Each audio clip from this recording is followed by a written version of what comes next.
Et maintenant, Thibaut Bailly pour la négative et pour l'université Panthéon-Assas, on l'applaudit s'il vous plaît. Thibaut. J'ai froid, tu peux me redonner mon manteau? Et ta chemise?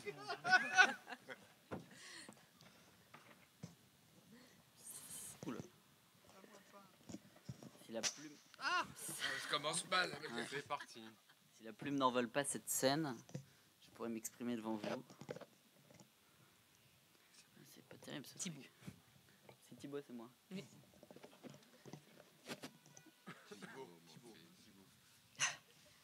C'est à vous. Ça, c'est un adjectif.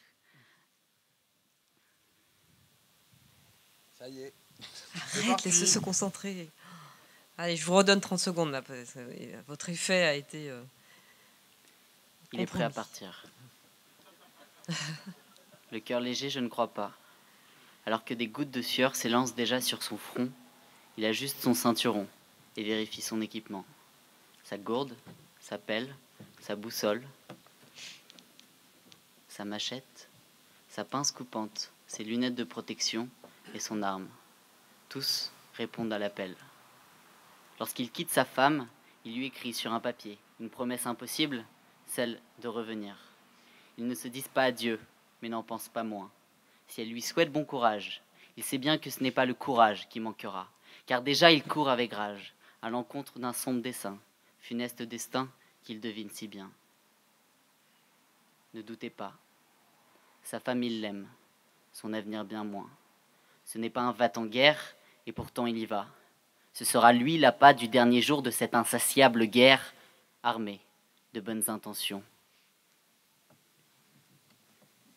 Il est un soldat inconnu. Les missions de sa nation sont les siennes, qu'elle ait raison ou tort. Le cœur a ses raisons que la nation ignore. La guerre est un fruit mortel, et il va y goûter. Sitôt que le fruit se détache de l'arbre, il s'en saisit. Il gît, depuis là, étalé sur le sol. Ne doutez pas. Ne pensez pas qu'il se tait, ne pensez pas qu'il dorme, non. Sur son flanc gauche se trouve une plaie aimante, la marque du coup d'épée. C'est le baiser de la guerre, le baiser de la reine, échec et mat. Sur la pierre tombale, en guise d'épitaphe, sa femme fera inscrire 2 mots qui en subliment 1000, reviens-nous. J'aurais voulu vous dire que les soldats écrivent des lettres d'amour pour désarmer leurs adversaires. J'aurais voulu vous dire que les soldats envoyés au front sont des plumes qui ne s'envolent jamais. J'aurais voulu vous dire que lorsque la plume prend la parole, les agressions se taisent et qu'il n'y a pas de riposte possible. J'aurais voulu vous dire que la plume est une arme blanche qui panse les plaies rouges de sang avec son encre bleue. J'aurais voulu remercier cette plume, la plume, pour nous protéger tous. Mais les morts que l'épée prend ne peuvent être ramenés par la plume, non. La plume est à la guerre ce que l'épée est au pacifisme, une aberration bien pensante. Ayons du respect pour ceux qui sont partis à la guerre, défendre la vie et la liberté d'expression, cet amuse-bouche. Non, les résistants n'attendaient pas que l'encre sèche pour entrer dans l'histoire et qu'elle leur donne un nom. La plume n'est pas plus forte que l'épée. N'oublions pas que lorsque la parole et la plume s'envolent, les cris de stupeur, les cris de l'effroi, les cris des morts causés par la plume, eux restent et nous hantent en silence.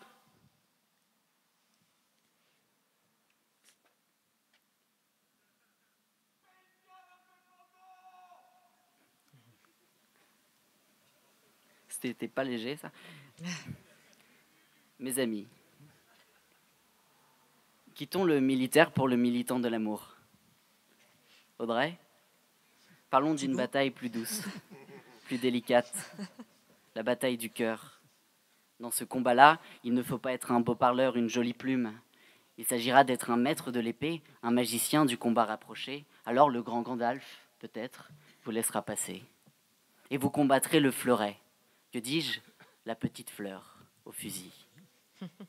Dans cette bataille natale, jouez le tout pour le tout, ou le coup pour le coup.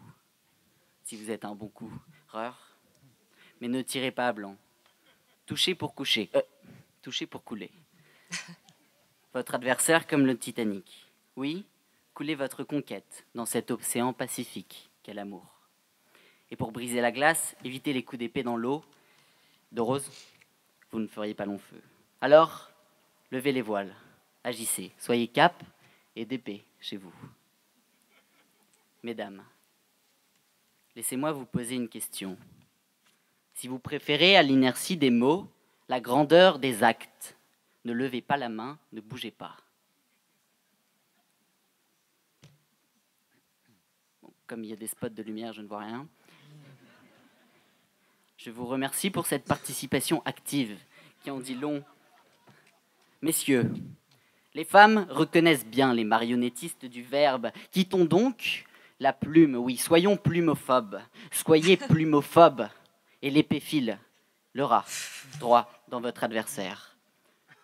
User la plume est un aveu de faiblesse. Elle ne tient pas ses promesses. Ses caresses à l'oreille sont celles d'Hadès, plus mauvaises qu'une Guinness, aussi fausse que des sacs Hermès à Barbès. Que les canards d'une kermesse, que ma grand-mère en salle de fitness. N'écoutez plus ces messes, ne lisez plus les SMS, MMS, M&M's, les messianistes, Lionel Messi, c'est trop de stress. Mais retenez que seule l'épée est aussi grande maîtresse que cette diablesse de Barbie, princesse. Mais la timidité est la prison du cœur. Aussi je sais qu'il faudra vous armer de bien du courage pour agir et ravir l'élu de vos sentiments. Regardez un instant. Au-dessus de nos têtes s'élève l'épée de Damoclès, l'épée du temps qui passe, inéluctablement nous prenant trop tôt dans son élan. Alors, mes amis, avec votre épée, entrez dans un combat sans merci avec la vie, avec l'amour, car lorsque les portes du temps se fermeront, aucun écrivain, aucune plume, non, aucune plume ne pourra vous faire revenir. Merci Thibaut.